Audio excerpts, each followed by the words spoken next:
Hey, Rex Bear Leak Project. How the heck are you? Today's guest is a mystery guest from the physics department at a college here in Colorado. Now, I'm not sure what we're going to talk about. This individual reached out to me and said, Rex, I have information you and your listeners probably want to hear. So we're going to talk about it. And thank you, Ken at c60purplepower.com for extending a special for Leak Project listeners, offering them an additional 10% off one of the most powerful antioxidants in the universe, literally. This is called C60. This is in the avocado. This is pure 99.999% C60, as well as a organic avocado. Now, you can get this in different oils that are certified organic. And the great thing about this also that I've noticed personally is the mental clarity. When I'll take a shot of this and I'll start getting in the zone, my mind is on fire.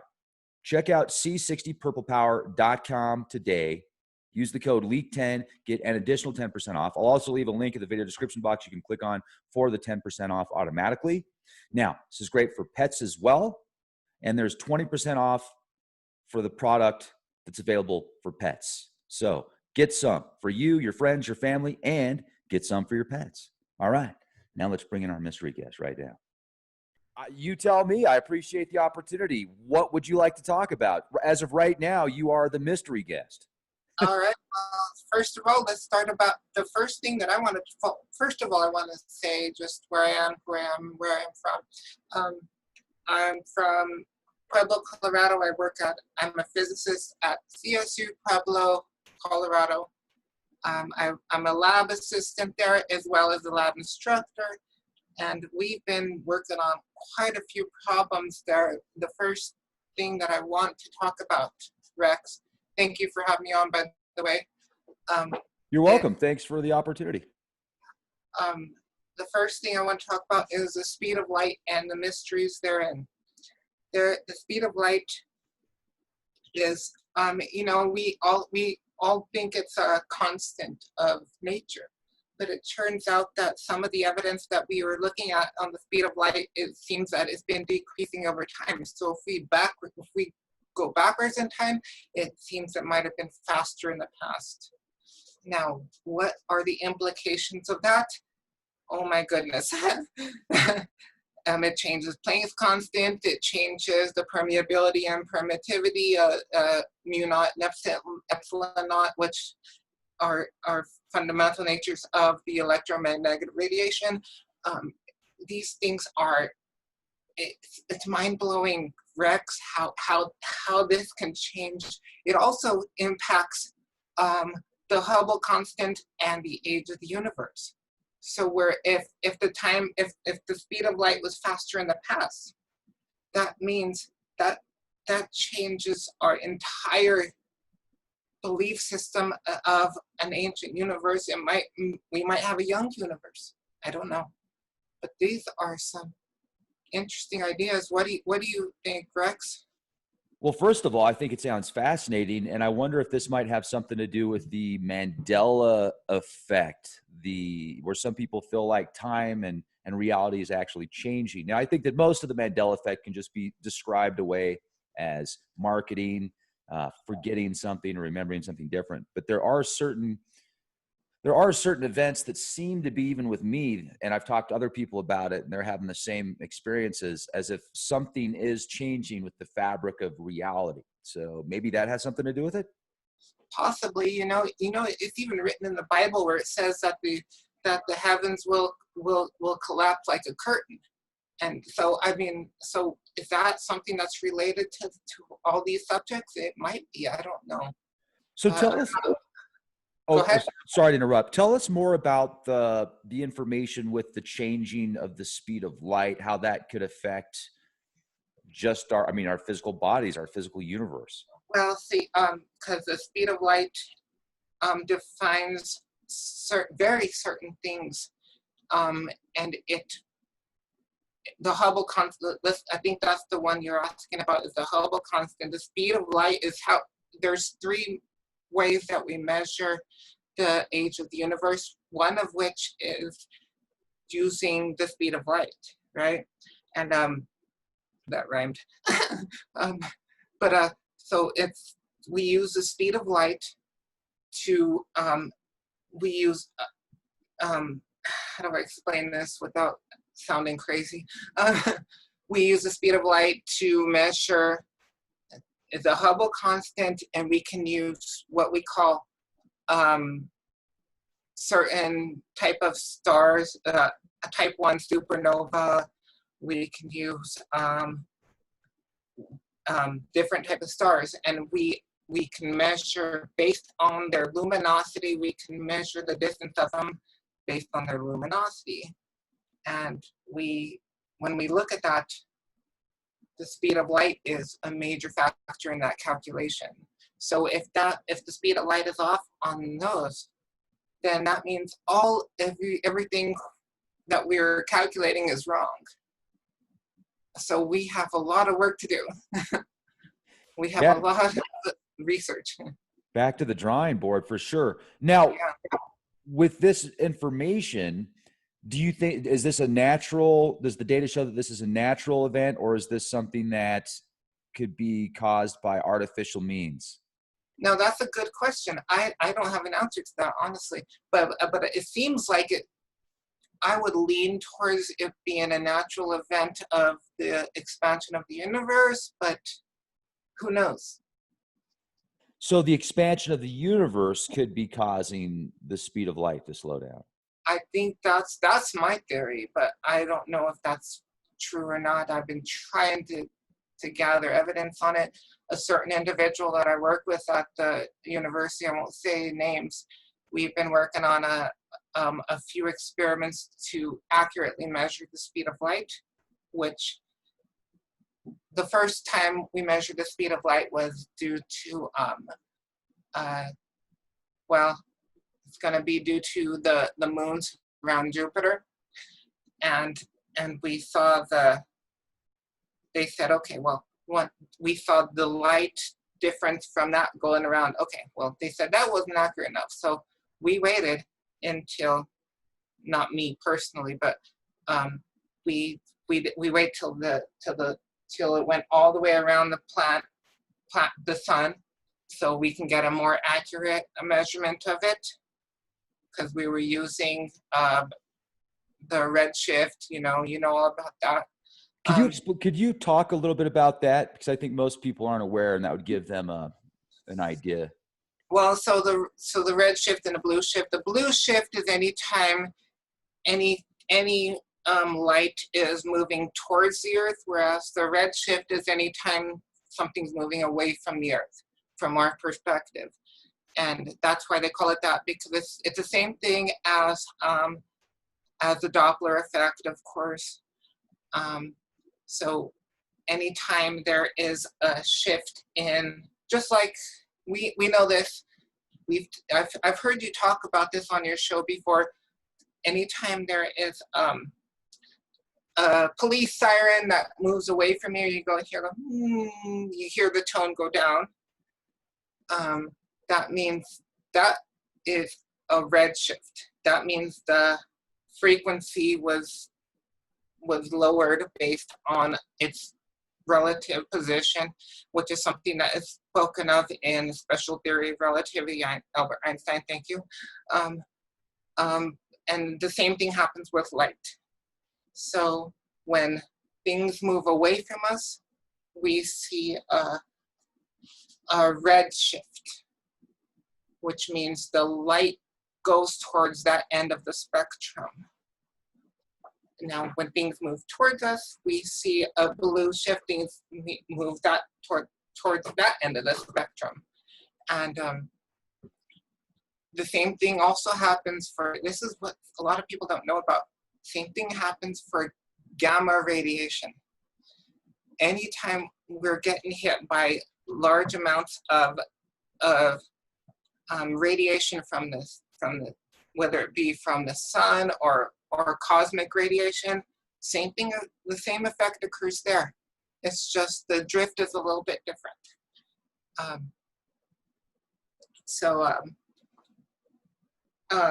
As you know, I got my Geiger detector right here. Nice. Yeah. So today our radiation signals are about 0.19 microsieverts per hour. That's what I was looking at earlier. And what does that signify? Now, I'm live in Pueblo, Colorado, correct? And there's been a lot of cloud cover over here, and our humidity levels are higher. I grew up here, and the entire time I was here, this has been a very dry type of environment. But the past year and a half, 2 years, the humidity levels have risen here drastically. Why? I don't know. Do you know anything about this? I don't know. Might have something to do with the sun and just the different cycles in the sun. That's a great question. Yeah. Now the radiation levels you're talking about, that seems about normal, 0.19 microsieverts in the area. That's elevation. You're what, about 5,000, 6,000 feet? Yeah, 4,600 feet over here. Okay. So that would make sense, I think, with the radiation levels. Now, when you talk about these tests, I want to go back and talk about the tests that you're doing in a laboratory and more about what you're doing there. So why did you all decide to start testing light again, the speed of light? Was it just because of the differences you were seeing in Jupiter? Well, what triggered that? It started because they have been taking measurements for a couple hundred years on this, and every single measurement has decreased. And now that could be something from just in the inaccuracies of their testing measurements. It could be, but in that type of sequence, there's a pattern there, you know. And I'm not sure, and that's why we're going to study this. We're going to figure it out. If I'm wrong, then I will be the first one to humbly bow and say I'm wrong. Okay, but that's the way science works, and that's how we need to study, and that's how we need to work on these problems that's going on. Now, were you the first person to notice the difference in the speed of light? No. So there's other people that noticed it. Now you're just you're adding to the work.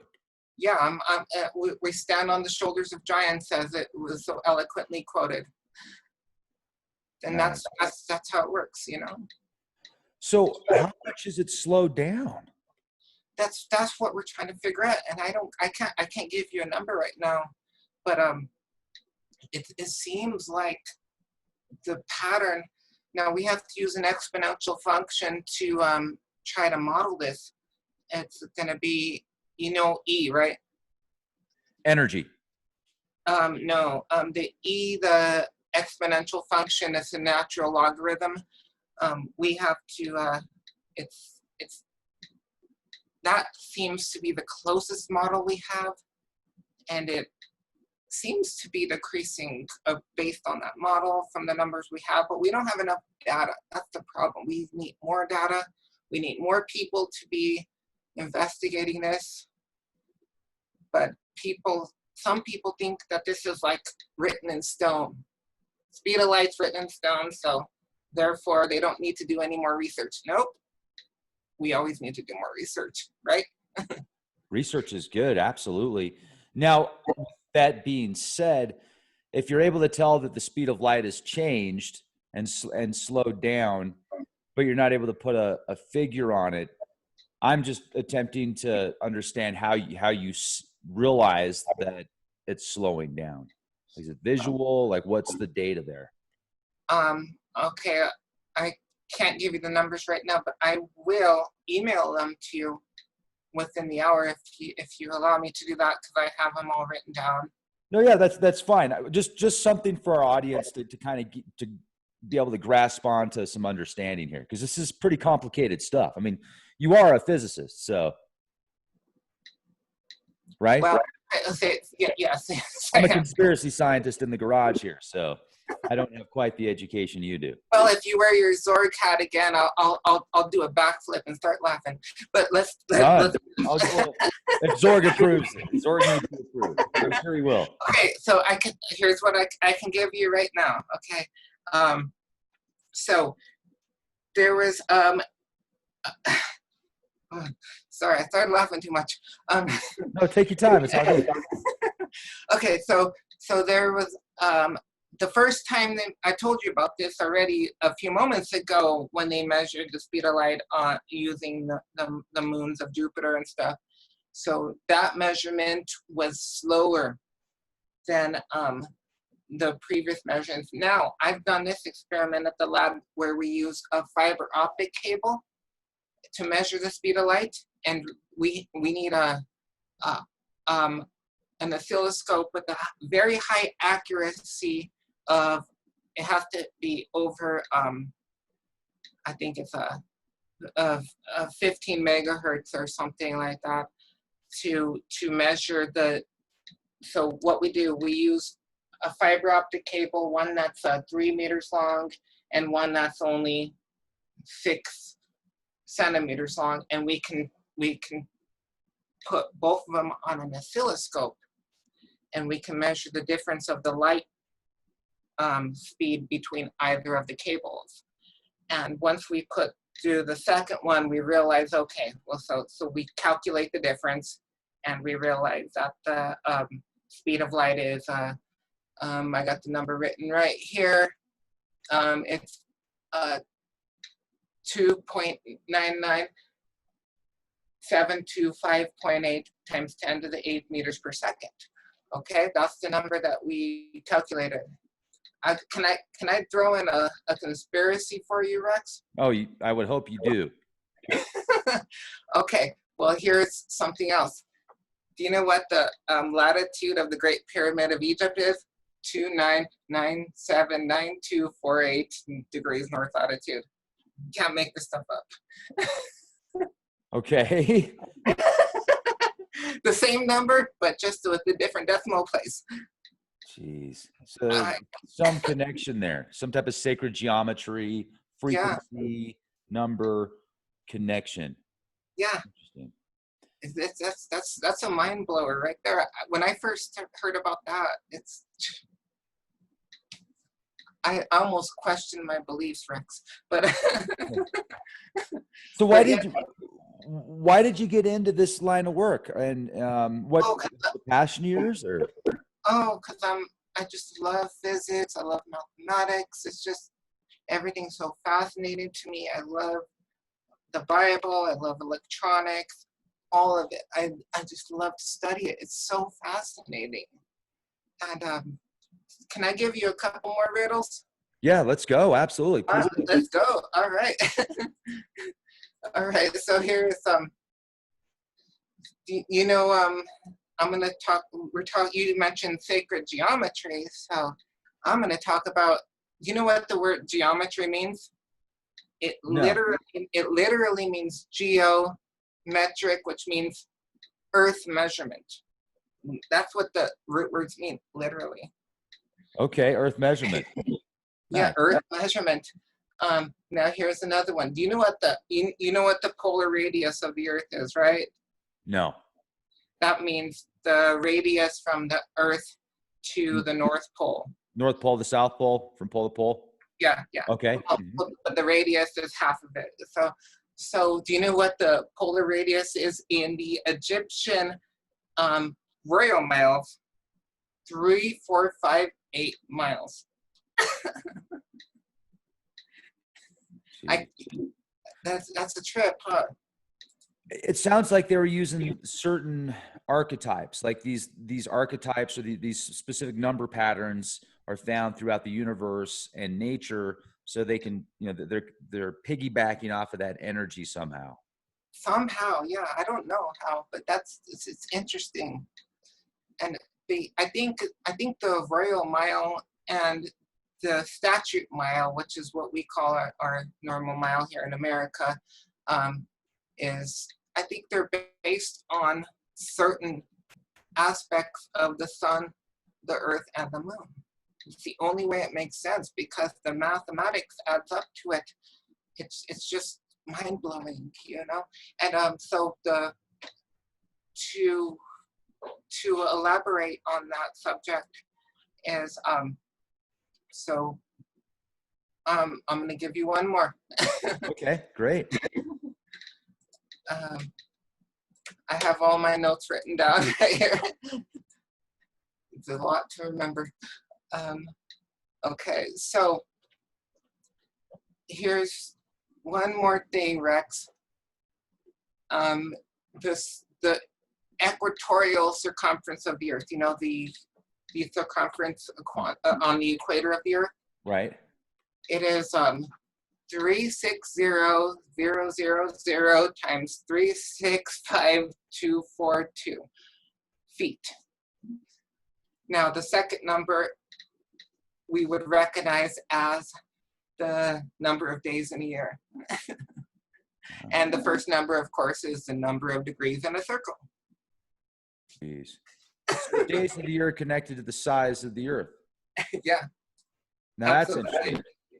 That's cool.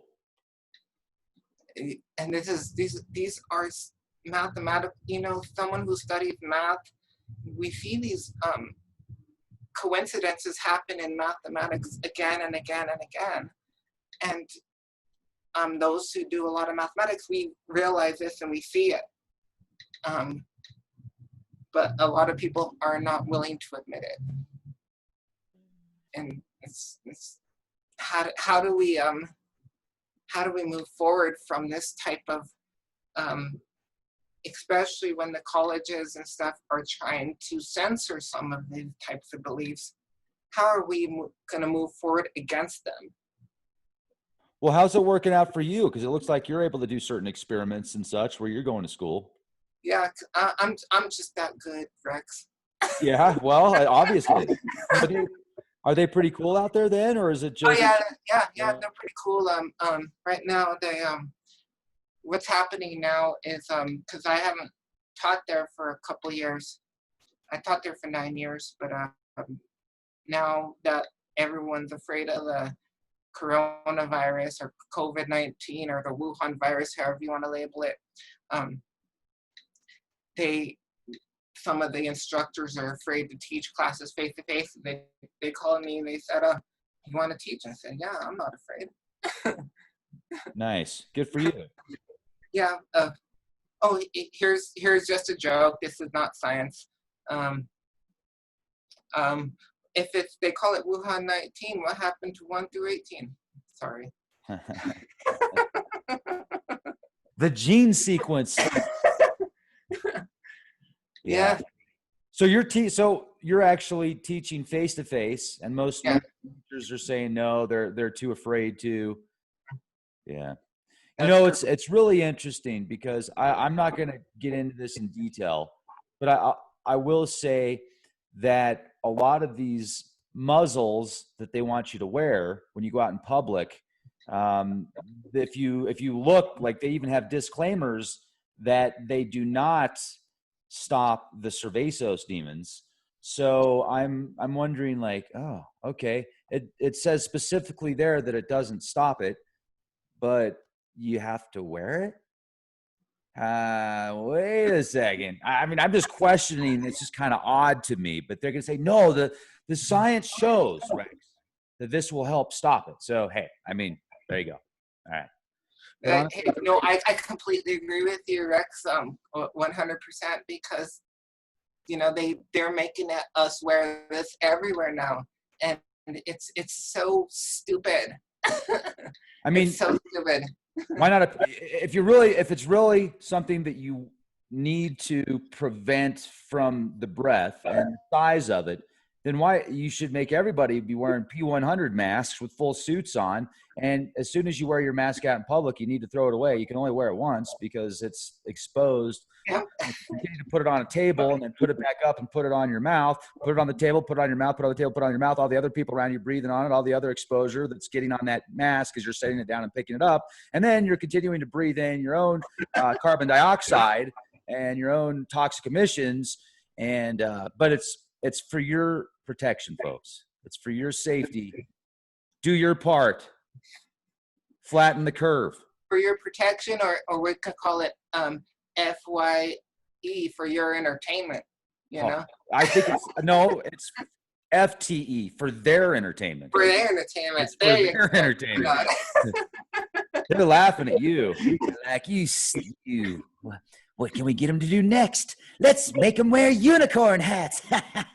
That might help protect you from the I invasive. got this one here, Rex, and I should write on the front of it. The only thing this works for is that way you don't have to smell my bad breath. Yeah, yeah, they do. Now that is one of the bonus factors here. So bad breath, verbal vomit, verbal diarrhea, and verbal flatulence can all be, do your part, folks. Well, on number 3, I have a lot of verbal diarrhea because I talked way too much. So. Well, if you're making sense, at least. I don't think that's verbal diarrhea. All right. Well, that's good comedy there. All right. So can we delve into another subject here? Is that okay with you? Do you have time? Yeah. What do you want to talk about now? So one thing, I got my notes here. You know the Washington Monument, right? In Washington, D.C. You know about that, right? Well, you've seen it, at least on camera, right? I've been there, yeah. Oh, you've been there? Yeah, right on. You know the height of it? No, was it 333 feet? No, it's 55.5 feet, which equals, when you times it times 12, is 666 inches. Perfect. You can't make this up. And on the base of it, you see those 2 intertwining circles. That's the Vesica Pisces. Okay. That's, and do you know what that's a reference to? That's a reference to ancient Egypt, Isis. And whereas the Washington Monument is a reference to Osiris. The phallus. Right. Oh, yeah. And we all know the story of Isis and Osiris. And you know the story. Maybe I'll say it for your listeners. Sure. So Osiris was killed by killed by Seth. Okay, and he was cut up into pieces and thrown in the Nile River. But Isis rescued him and got all of his, this is a story, he got all of his pieces and parts and body and resurrected him, except she couldn't find one missing piece, and that was his, know what I mean? Yeah, his package. Yeah, so she fashioned a golden one, and she put it on him. There's no right way to say this. She put it on him, and he was resurrected, and they gave birth to Horus. So that's the story, and you've read that before, because I know you've looked at the Egyptian Book of the Dead before and stuff, but interesting stuff. I'm not saying that's good or bad. Yeah. Well, no, it's also interesting because Uranus and Kronos in the Greek mythology, Kronos cuts off Uranus's the penis of his father in Greek mythology, and so I'm wondering if Set is Saturn and Osiris. Now I'm starting to wonder if, is Osiris Uranus, and that was the battle they were talking about. Now Isis would be connected to Venus. So yeah. I'm trying to figure out and then the golden penis, I'm trying to figure out what the connection is with that and astrotheology. Maybe that's the birth of the sun being in Christian mythology, the only begotten son is Jesus. Jesus would be the new Zeus. Jupiter would be Zeus. So Jesus being the new Zeus, the son, the only begotten son, the only way through the Father is through me. So there's some type of transfer through there. But interesting. I'm wondering now if Osiris is connected to Uranus in astrotheology, and Set would be connected to Saturn, and that would describe the cutting off of his, wow. And then, I interrupt you. Actually, Isis is an esoteric reference to the star Sirius. That's right. Also, the stars. So maybe instead of it being a planetary reference, it's talking about a constellations. It could be. You That's know, the thing. It's so difficult sometimes because these gods and these goddesses have different names. They're linked to the planets. They're linked to specific star constellations. Sometimes they're even linked to different elements, whether it be air or fire or earth or water. So yeah, they could take be. all these forms. Oh, I have a question for you. I can't remember this right now at the top of my head. What was the African group that saw the star? The Dogon Syrian. tribe. There, thank you, Yeah. thank you. Now that's a trip, man. I cannot even think about how they knew that back in the day. You know, how did no they saw they were noticing the patterns for hundreds and hundreds of years, correct? So it's told. Yeah. Yeah. So I mean, like, uh, so the Dogon tribe. Now, I just don't know how they knew that stuff. It's so weird. I don't get it. But they were smarter than we are. Well, I think it's interesting because most people follow the evolutionary mindset of we obtained more knowledge throughout the years and we learned more throughout the years. And I think it's the opposite. I think that we came down here and we were already in full form. We didn't start from a single cell. We probably came here from like condensed light beams, and then we visited this planet and then we left again.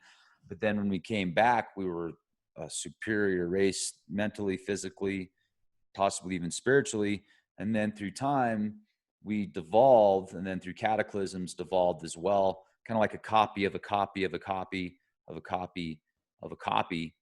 And with that being said, if you really think about it, does it make more sense that all that we look at in the world, the plants, the trees, the animals, the insects, started from a single cell and they just started splitting and then turning into these incredible living beings?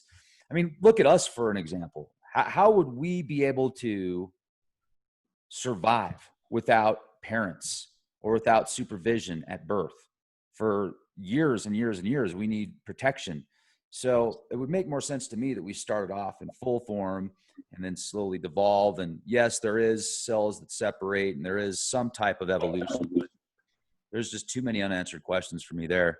So with Can I, that being said, I wouldn't be surprised if they knew more than us back then. I mean, if we came into being, we would know everything, and then we would forget as time went on. can I go on to my rant about evolution now? Sure. All right. So here's the thing about evolution. The only thing that we can in science that we can actually confirm is what they call microevolution, as what would also be known as natural selection. We cannot confirm any type of other species converted to other species. Even the fossil record is messed up, you know? So that's all we can confirm. And I agree with that. I agree that we develop in certain ways, but we do not turn into different species. It's not written in our genetic code. No way. It's not going to happen. Not in a million years, not in a billion years, not ever.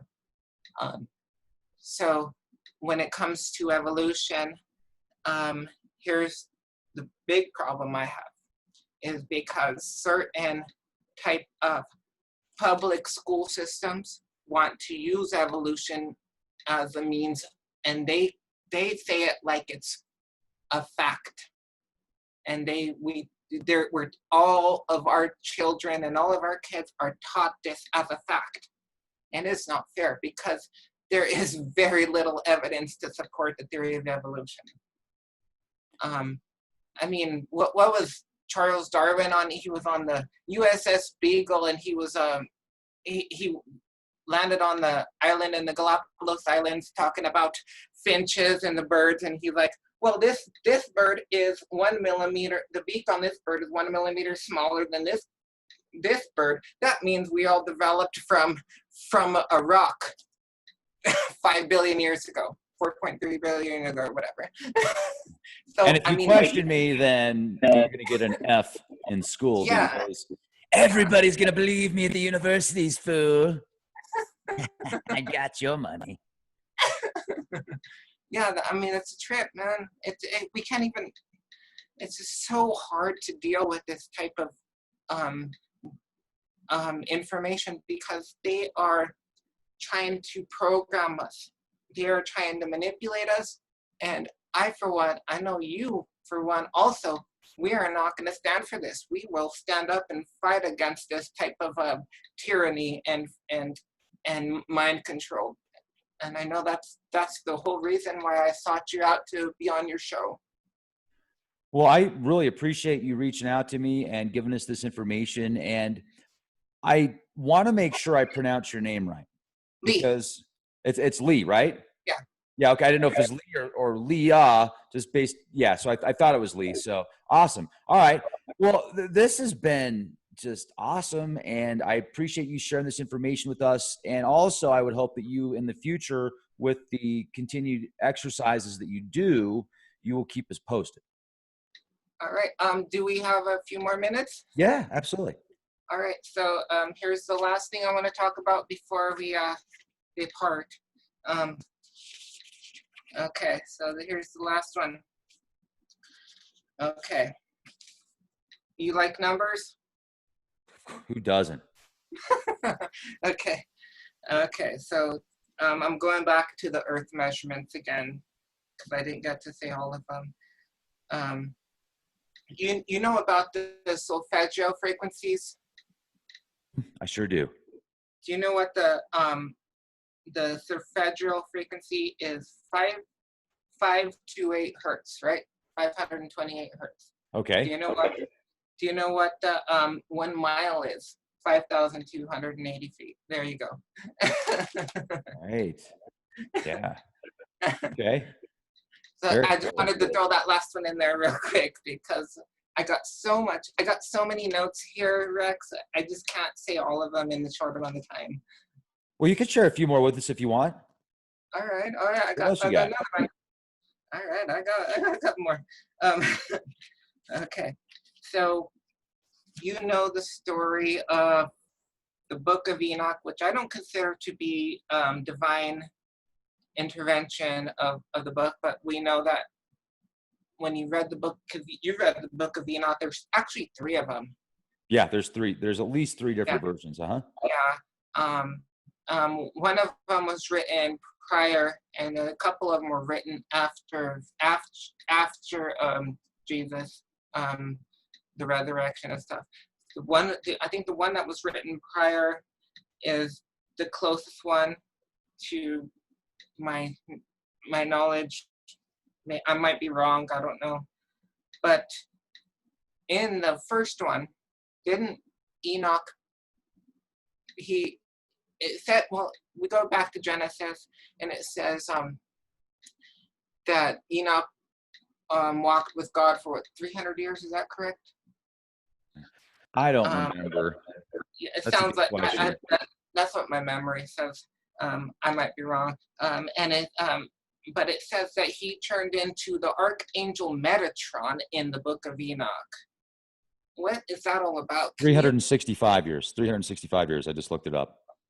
Okay, thank you. Was how long he walked with God. So 365 years, 365 days. I remember that now. Yeah. Thank you. So he in the Book of Enoch, he turned into the archangel Metatron. What does that mean? Do you know anything about? That does not make sense to me. See, Metatron to me, I thought when I read that, it almost sounded like the moon. I thought it was some type of astrotheological body because of the size and the numbers that were thrown out there.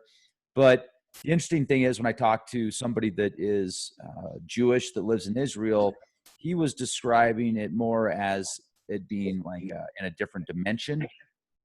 So something of that size and in a different dimension wouldn't be that big of a deal. And we're not necessarily going to see it in this 3D. But I looked at that almost like a planetary body. That's kind of the information that I understood it as. I could be way off on that, but no, actually, you're right on point because there was a bunch of Jewish scholars back in one in particular, but I can't remember his name right now. back in the 14th century that predicted that there was 11 dimensions to the universe. And this is long before string theory, you know? And he predicted this way back then. And he wrote it down. I'll, that's another thing I have to email you later. I can't remember his name at the moment. But I will email you that and as well. Can you describe the different dimensions? Do you understand that? Because I haven't really, a lot of times when I ask people to describe it, they give me these explanations that I cannot describe it, but I'll do my best, okay? Because we can't observe it. You know, we live in a 3-dimensional world, I mean, in terms of length, width, and height. Of course, plus time, but the time is a separate dimension. And now they said these other dimensions, according to string theory, which came out in the late 70s, early 80s, is going to be, these extra dimensions are curled up and intertwined somehow. This is how they explained it, not me. They're into, like, how do you say, like on Stargate and Star Trek, they call it subspace or something like that. But that's how they explained it. Now, the way that this is actually happening, the way that that I think, I don't know. I really don't. But I'm trying my best. So the way that I think it's actually happening is so the certain dimensions are actually filtering into as both two people said the same thing. It's gonna be Neil deGrasse Tyson, which I've talked sort of him. Also, Richard Dolan said it a lot better, and Richard Dolan said it a lot better. You know who Richard Dolan is? I sure do. Yeah, he said it. Talk about fish in a pond, right? And he said, well, when the fish are in the pond, they can't look up, but we can look down at them. And he said, this is how, if extra dimensional creatures or beings, or as we might say, God or angels or something, if they look down, they can view us in our 3-dimensional world, but we cannot view them unless they reveal themselves to us. So, I mean, that's the best way I can describe it. I don't actually know because we don't know. We can't look up, right? Right. Well, yeah, it makes sense. These other dimensions. And I appreciate that. Thank you for that information. What else would you like to share with us? Oh, What else we got? all right. Well, you know the anagram? Mm-hmm. Yes. Yeah. I don't know if you can pull up a picture of that and share that to your fans. It's a very intricate type of diagram, right? Is that something you can do? I can't do it on my computer right now. Let me see what I can do here. Yeah, it's the anagram. It says it encodes knowledge in its geometry. I don't know if that's true, but it's. Did you say anagram? An anagram. It's an anagram. ENNAMEGRAM. Okay, here we go. Oh yeah, I've seen these before. Yeah.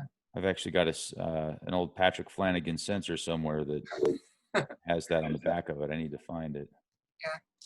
Let me look for one that's Creative Commons here that I can pull up. Okay. Here we go.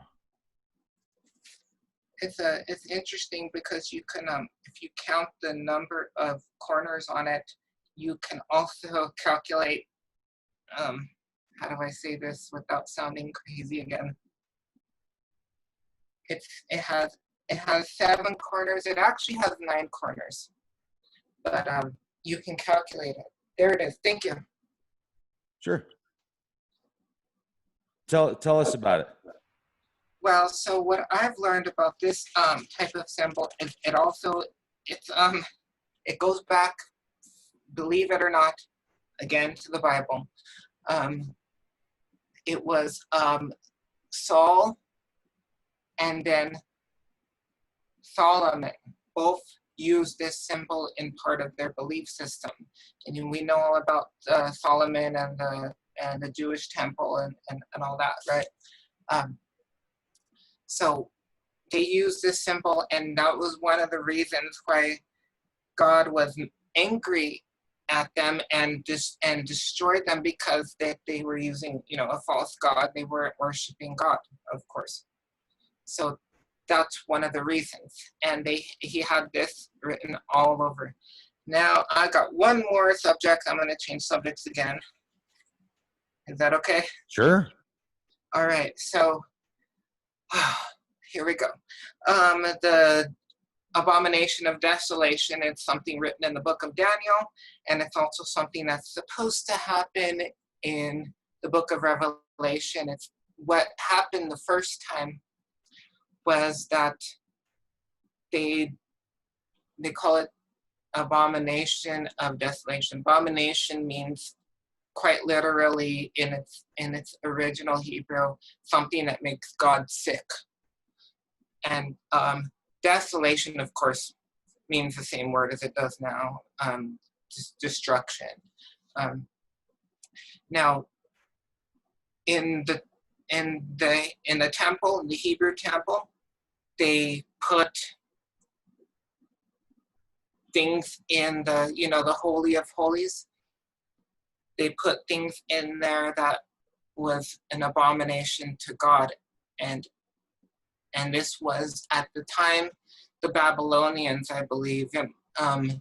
Now the book of Revelation says that this is going to happen again. The book of Daniel says it's going to happen again. So that means when the third temple is going to be built, according to these books, which it hasn't been built yet, right? They said if that temple is built again, that they're going to do the same thing at, you guessed it, 3.5 years, which puts it right on the timeline of the book of Daniel, the book of Revelation, as we all know as Armageddon. But actually Armageddon is not quite accurate, because Armageddon means there's a location in Western Israel called Megiddo, and it's called the Mountain of Megiddo. If you translate it from the original language, what it was written as, and it's the Mount of Megiddo, Har Megiddo, Armageddon, and but that's a whole other story.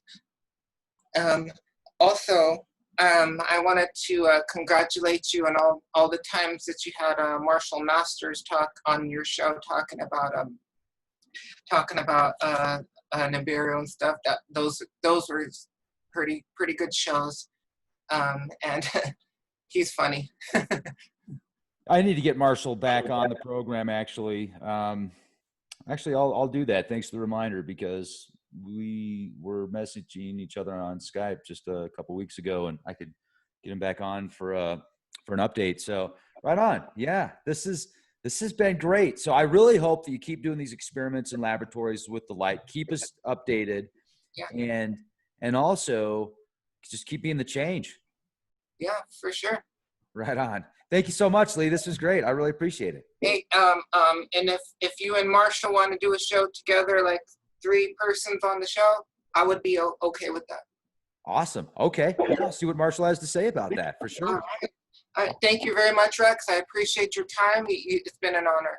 It's been an honor here as well. Thank you for your time, and have a great day. Hey, you too.